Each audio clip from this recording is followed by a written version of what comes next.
I picked up this Ninja pot, ceramic pot. It works on different things, including induction tabletops. This is a 10 1/4 inch pot or frying pan, and it's 10 1/4 diameter from this edge to this edge. The reason why I got this one is because my other one I did a review. It's been almost a year or a little over a year. You can see that the material is basically gone, and it's going to lose a stickiness. So loss of stickiness in 1 year.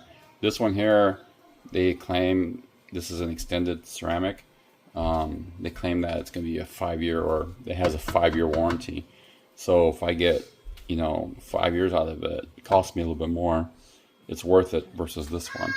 Also, this is a silicone handle. But with it, it doesn't peel off, but you can stick it right in the oven if you have to cook right in the oven as is. So we're going to test it out. I'm going to cook 2 eggs, see how they stick, and go from there. Alright, it's been heating up over a minute. It's kind of warm. So let's go with cracking eggs.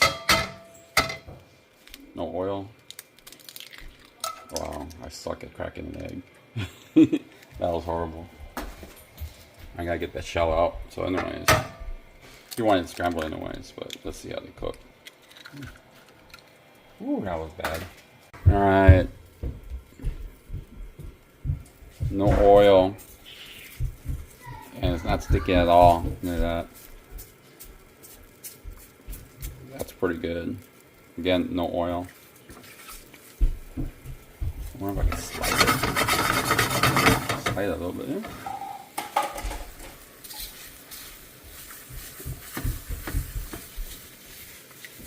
That is pretty good.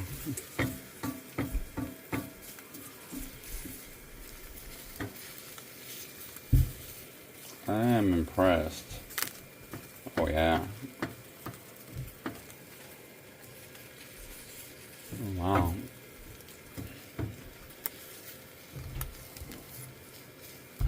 I'm not a pan flipper I should say, so. But wow. And you definitely feel the heat coming from the pan here up on top, so it's cooking through pretty well. Alright. Yeah, I am impressed. So, yeah. Hopefully it stays the same. From what I heard too, I was reading that you don't have to use a silicone spatula, you can use metal. But I'm just used to using the silicone for now. But yeah, if I get 5 years out of this, it's way worth it. Alright, thanks for watching.